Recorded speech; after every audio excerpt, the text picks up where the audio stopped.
Senhor, meus irmãos, estamos aqui hoje para mais uma lição da Escola Bíblica Dominical. Desculpe, irmãos, eu estou usando máscara.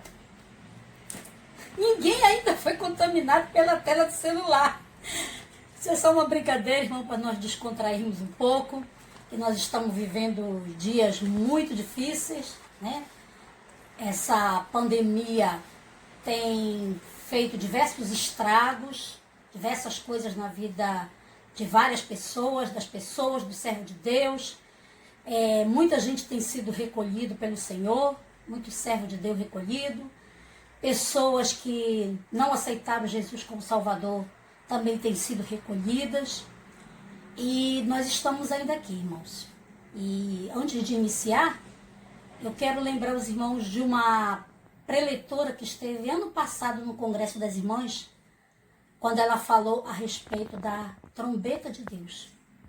E ela disse que a trombeta do Senhor já estava tocando para algumas pessoas. E nós estamos vivendo isso exatamente que foi pregado. A trombeta de Deus já está tocando para algumas pessoas. E essa situação que nós estamos enfrentando com essa pandemia, ela fez algo que prejudicou muito a obra de Deus, que foi as igrejas terem que ficar fechadas. Mas houve uma necessidade da igreja ficar fechada, mas isso tem feito alguns estragos na vida de muita gente, de crentes novos convertidos, de crentes antigos, de pessoas que não são cristãs, que ainda não confessaram Jesus como Salvador.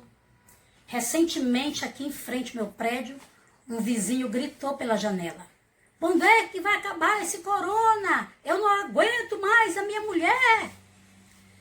E esses estragos, irmãos, eles têm se proporcionado de uma forma grandiosa no meio do povo de Deus. Eu estou sempre recebendo um pedido de oração por pessoas que estão passando problemas em casa, no casamento, nos seus relacionamentos com o filho, sobre até mesmo a própria necessidade de ficar isolado, de não ter condições de sair de casa. E isso tudo, irmãos, está acontecendo em nossa volta, na nossa família, com os nossos amigos, com alguns irmãos em Cristo, mas nós ainda estamos aqui.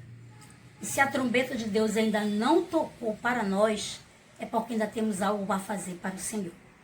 Então, nessa manhã de domingo, eu quero meditar com os irmãos o título da lição de número 8, que é "Com Deus somos maioria". Esta lição, ela está focada no livro de 2 Reis, no capítulo 6, no versículo 16. E ela tem como texto áureo: "O profeta acalmou, dizendo: Não tenhas medo, porquanto mais numeroso os que são conosco do que os que estão com eles." Irmãos, a gente sabe, como servo de Deus, né, como povo de Deus, que a gente lê a palavra, estuda a palavra, escuta muito a palavra de Deus, e a gente sabe que nós podemos vencer qualquer situação se nós estivermos no caminho de Deus, estivermos na posição que um servo de Deus precisa estar, que é na presença de Deus.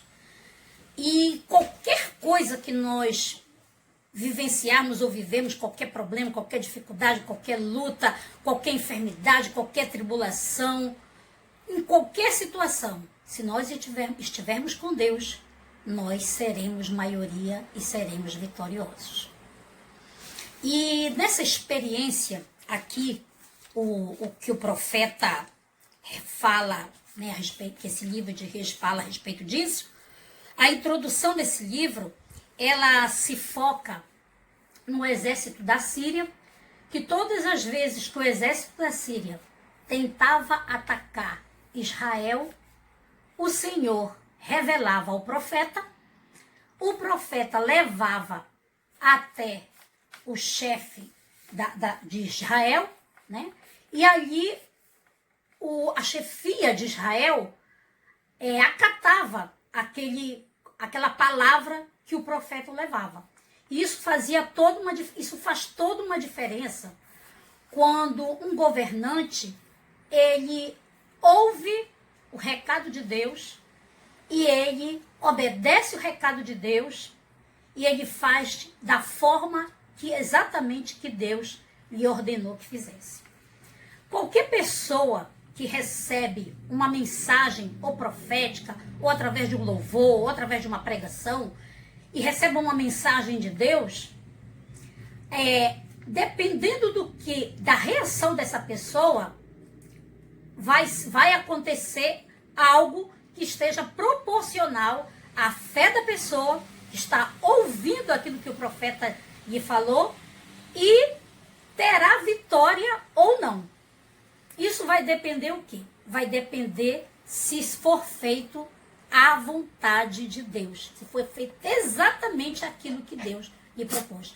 Nós temos visto, irmãos, muitas pessoas de funções importantes, de cargos importantes, de chamadas importantes, que fracassam e têm dificuldade, passam por problemas difíceis, às vezes até mesmo um obreiro, um pastor, uma pastora, passa por uma situação complicada, porque um dia o Senhor mandou-lhe um recado, e esse recado a pessoa não acatou como sendo o recado de Deus. Né? A palavra de Deus diz que não é a profecia, o profeta que nós devemos examinar, mas sim a profecia. Não tem muito tempo, uma pastora muito conhecida no meio evangélico, ela recebeu uma profecia de que Satanás ia entrar no casamento dela, ia destruir o casamento dela, a família dela. E quando ela recebeu essa profecia, ela respondeu para a irmã que estava profetizando: eu não acredito nesta profecia, porque Deus não ia usar uma qualquer uma Zé Ninguém, uma qualquer crente para me entregar essa profecia. Irmãos, e aconteceu exatamente o que a irmã profetizou para essa pastora. Sabe por quê, irmãos? Porque ela observou a profeta e não a profecia. Então, seja qualquer profecia, irmãos, que nós venhamos a receber como vindo da parte de Deus, nós recebemos e nós vamos orar ao Senhor. Né? Quando Ezequias recebeu a mensagem profética de que ele ia morrer, o que ele fez? Ele colocou o profeta para correr de dentro da sua casa? Não. Não colocou o profeta para fora de casa, não da casa dele, não humilhou o profeta, não discutiu com o profeta, não questionou nem mesmo a profecia. A atitude de Ezequias foi procurar o Senhor, se render ao Senhor e pedir ao Senhor que lhe acrescentasse mais anos de vida para que ele colocasse, que ele arrumasse a sua casa. E Deus se comoveu com aquilo, né? Porque Ezequias, ele não fez nenhum questionamento a respeito do profeta. Ele examinou a profecia, acatou a profecia como vindo de Deus, e Deus fez com que o profeta voltasse lá na casa dele e dissesse para ele que Deus ia lhe acrescentar mais 15 anos. Então, irmãos, nós temos essas experiências que nós temos da palavra de Deus, são experiências que elas estão no nosso dia a dia. E esse profeta, a qual nossa lição está falando, o nome dele é o profeta Eliseu. Né? Eliseu era um profeta que vivia próximo ao Rio Jordão. Eliseu era acompanhante, né? Irmão de jornada com o profeta Elias. E quando o profeta Elias foi arrebatado, né, por uma carruagem de fogo, nós já conhecemos essa história, Eliseu pediu a Deus que o Senhor lhe desse uma porção dobrada do espírito dele que estava em Elias. E Elias jogou sua capa, né, para Eliseu, e Eliseu recebeu aquela porção do Espírito Santo de Deus na vida dele. E isso foi algo que nos chama muita atenção, né, irmãos? Porque quantas coisas que nós podemos pedir ao Senhor e nós não pedimos, que são coisas que vão ser boas tanto para a nossa vida secular, como para a nossa vida espiritual, como para o nosso ministério. E Eliseu, ele entendeu que o que ele precisava para dar procedimento à obra de Deus era ele ter o Espírito Santo de Deus que operava na vida de Elias, operando também na vida dele. Às vezes nós queremos fazer as coisas para Deus com a nossa própria força, com o nosso próprio entendimento. É muito importante a gente estudar a palavra de Deus, fazer um curso de teologia, aprender, é muito importante. Mas é mais importante ainda quando nós aprendemos a caminhar com pessoas que vão poder nos ajudar a crescer espiritualmente. Porque quando nós crescemos na nossa vida espiritual, nós crescemos também como um todo. Nós passamos a ter experiências com Deus, o Senhor passa a nos revelar coisas. Por quê? Porque nós criamos uma intimidade maior com o Senhor. Então é importante para a vida do cristão que ele se afaste o mais que ele possa se afastar de pessoas, de situações, de lugares que afastam ele da presença de Deus. E nós estamos vivendo também essa experiência nesta pandemia. Se nós formos observar, a palavra de Deus diz que quando o governo governa bem, o povo se alegra. Então nós estamos vivendo uma experiência onde alguns estão alegres, outros estão tristes, outros estão maravilhados com o que está acontecendo, outros estão achando que é o fim. Mas, na verdade, o que está acontecendo é uma desobediência. Desobediência a ordenâncias, a pessoas que são colocadas por Deus, constituídas por Deus, e pessoas que precisam obedecer essas autoridades. Ou seja, nós temos autoridades que não obedecem à autoridade constituída e temos uma autoridade constituída que não obedece também os seus superiores. E quando não há uma obediência num governo, quando não há um reconhecimento das suas limitações, até onde você pode ir, até onde você pode fazer, até onde você pode dizer, quando isso não ocorre, o povo se entristece, né? A nação paga um preço. Então, irmãos, nós estamos vendo nessa lição que o rei de Israel, ele foi muito honrado. Por quê? Porque ele deu ouvido ao homem de Deus. Ele ouviu a mensagem de Deus, né? E hoje a minha oração tem sido que o Senhor envie profetas para entregar aos nossos governantes, às autoridades constituídas deste país, mensagens proféticas da parte de Deus. E que esses profetas, eles sejam pessoas que estão lá também como autoridade, mas também escolhidas por Deus para defender as coisas de Deus, para proclamar a palavra de Deus. E se dali não tiver nenhum cristão que se propõe em falar de Deus com ousadia, sem temor, sem tremor, como fez o profeta Eliseu, o que vai acontecer? Né? Deus não vai ter prazer numa situação dessa, onde as pessoas recuam em vez de avançar, por às vezes, covardia ou até mesmo por o seu próprio interesse. Né? Então, irmãos, o profeta Eliseu, ele foi muito sábio em pedir a Deus uma porção dobrada do Espírito de Deus. Sabe por quê, irmãos?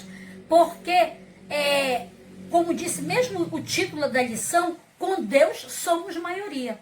E se nós estamos colocando em prática a palavra de Deus, guiados pelo Espírito Santo de Deus, estão ouvindo o recado de Deus, irmãos, com certeza, independente da quantidade dos que estão com Deus, nós somos maioria. Porque Deus vai acrescentar no nosso exército anjos poderosos e Ele mesmo estará na frente para guerrear qualquer batalha e nós com certeza vamos vencer.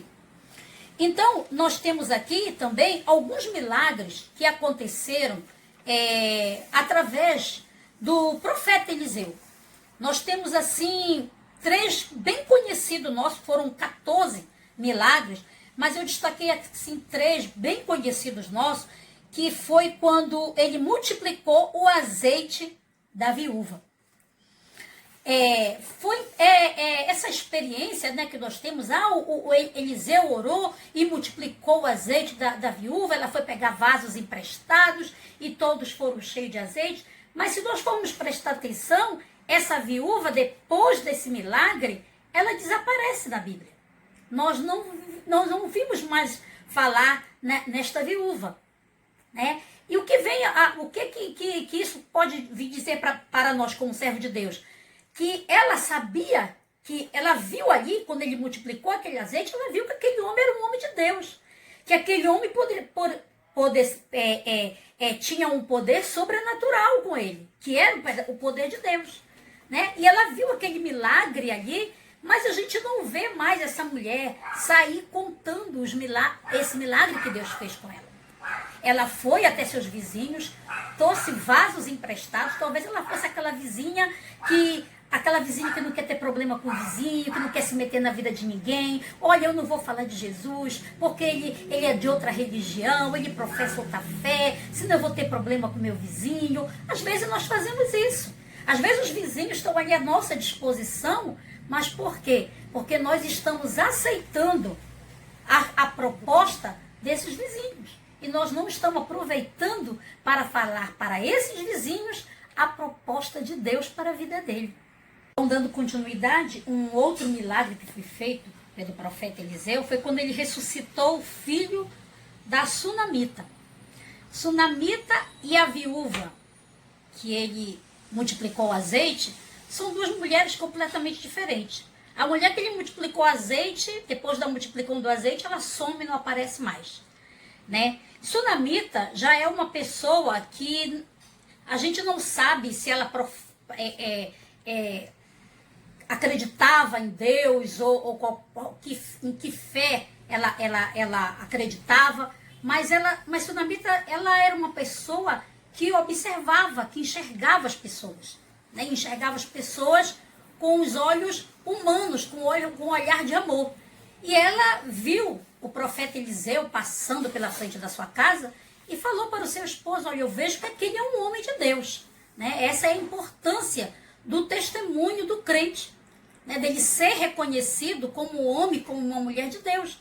Porque nós somos observados, irmãos, muito mais pelas pessoas que não professam a mesma fé que nós do que as que professam, né? Porque as que professam a mesma fé que nós professamos, que nós declaramos para a nossa vida, são pessoas que sabem, que têm conhecimento da palavra de Deus, que sabem que nós também temos as nossas limitações, que nós pecamos todos os dias, né? Como a palavra de Deus diz, que aquele que diz que não tem pecado é mentiroso, que nós temos que nós cometemos falhas, que nós também erramos, né? Mas a pessoa que não professa a mesma fé, ela já olha de uma forma mais profunda para a vida de um cristão. E Eliseu era um homem que dava esse testemunho de cristão. E essa mulher pede para que o marido faça um quarto, né, fora da casa, para que Eliseu tivesse ali um certo conforto. E ali Eliseu viu que aquela mulher, ela tomou aquela atitude de uma forma assim, unicamente por bondade, né? Que é um fruto do Espírito, unicamente por bondade. Ela não pediu nada em troca para o profeta, né? O profeta foi que observou e viu que aquela mulher não tinha filho e profetizou para ela que ela teria um filho. E aconteceu que ela teve este filho. Depois de um certo tempo, esse filho morreu. E ela levou a criança até o profeta e disse ao profeta: eu não te pedi nada, eu não te pedi filho nenhum. E aí o profeta Eliseu olhou para aquela mulher, orou naquela criança e aquela criança ressuscitou. O que é que nós aprendemos com essa fala desta mulher? Né? Às vezes, irmãos, nós estamos mais preocupados em fazer alguma coisa até mesmo para Deus, desejando que a gente tenha algo em troca, receber algo em troca. Mas aquela mulher não. Ela teve essa atitude de bondade sem pedir nada em troca. E Deus se agradou desse procedimento dessa mulher. E aí o seu filho ressuscitou e foi entregue a ela com vida. Então, irmãos, é muito importante, sabe, a gente fazer as coisas para Deus, para a glória de Deus. Fazer as coisas para Deus, reconhecendo que não somos nós, é Deus. E a vida de Eliseu é uma vida pautada em milagres após milagre, mas mesmo assim, pessoas que estavam bem próximo de Eliseu, talvez não tinham a mesma fé em Deus, o mesmo compromisso com Deus que Eliseu tinha. A palavra de Deus fala que havia um jovem chamado Geazi, e Geazi era um jovem que trabalhava com Eliseu. E certa vez ele viu o exército do inimigo para vir afrontar o povo de Deus, para vir afrontar o profeta, em uma quantidade numerosa, assustadora. Esse rapaz convivia com Eliseu, mas esse rapaz ainda não tinha tomado posse para a sua vida do grandioso Deus, o Deus de Eliseu. Não, ele ainda estava preocupado com coisas que os seus olhos naturais estavam vendo. E nós sabemos, irmãos, que, como servos de Deus e conhecedores da palavra de Deus, que a palavra de Deus diz que a palavra de Deus é loucura e o homem natural não entende. Às vezes, quando nós contamos algum milagre que Deus fez na nossa vida para uma pessoa que não conhece Deus, a pessoa se espanta, talvez a pessoa fique até em dúvida, mas também tem pessoas que não professam a nossa fé, mas quando você conta um milagre que Deus fez na sua vida, elas acreditam. Enquanto isso, também tem pessoas que conhecem Deus, que sabem qual é o poder que Deus tem, mas a pessoa, quando ouve alguma coisa que Deus fez, um milagre, ela fica em dúvida. Eu já vi crente ter dúvida de alguns testemunhos que foram dados, feitos através de milagres que Deus fez na vida da pessoa. Então, irmãos, a palavra de Deus diz que o justo viverá pela fé, né? Então, hoje, eu quero fechar esta aula dizendo para os irmãos que essa mesma fé que estava em Eliseu, que essa mesma porção do Espírito de Deus que estava em Eliseu, que Eliseu tomou posse e passou a sua vida olhando pelos olhos da fé, que isso possa que essa porção possa nos contagiar neste momento, de uma tal forma, irmãos, que nós possamos olhar para esta pandemia, para a situação caótica que o mundo está atravessando e acreditar, irmãs, que melhores dias virão para o povo de Deus, que em breve nossas igrejas estarão abertas e nós estaremos ali louvando e glorificando e exaltando o nome do Senhor, com a plena convicção, irmãos, de que Deus está no comando da nossa vida. Deus, ele não perde o comando de nada. Não venhamos pensar que Deus não está vendo o que está acontecendo. Deus está vendo sim, irmãos. E quando Deus se levantar para responder ao mundo o que está acontecendo, o porquê do que está acontecendo, irmãos, nós temos que estar preparados. Porque muitos irmãos que se sentem hoje exaltados vão se sentir humilhados. E muitos que estão se sentindo humilhados vão ser exaltados. Porque a palavra de Deus nos dá essa convicção. Então, que nós possamos orar, irmãos, pelo nosso país, que nós possamos orar para esta pandemia cessar, para este vírus, irmão, tão pequeno, que fez uma reviravolta tão grande no mundo, que ele possa ser exterminado do planeta Terra. Mas enquanto isso não acontece, irmãos, nós devemos aproveitar este isolamento para termos uma aproximação maior com Deus, para fazer a obra de Deus, irmão, não a obra de Deus lá na igreja onde todo mundo vai estar nos vendo, mas aquela obra de Deus, irmão, que só você e a pessoa que necessita de uma oração, de uma ajuda sabe, que você seja esse canal de bênção nesses tempos difíceis. Eliseu foi canal de bênção na vida de várias pessoas em tempos difíceis, e ele também será na nossa. Ele fez isso também da vida de Naamã, que era um oficial que ficou leproso, e ali, irmãos, aquele oficial ficou sabendo que a sua escrava era uma serva de Deus. A sua mulher acreditou nesse Deus, falou para Naamã, Naamã acreditou e Naamã foi ter um encontro com o profeta de Deus. E ele voltou de lá curado para a honra e glória do Senhor.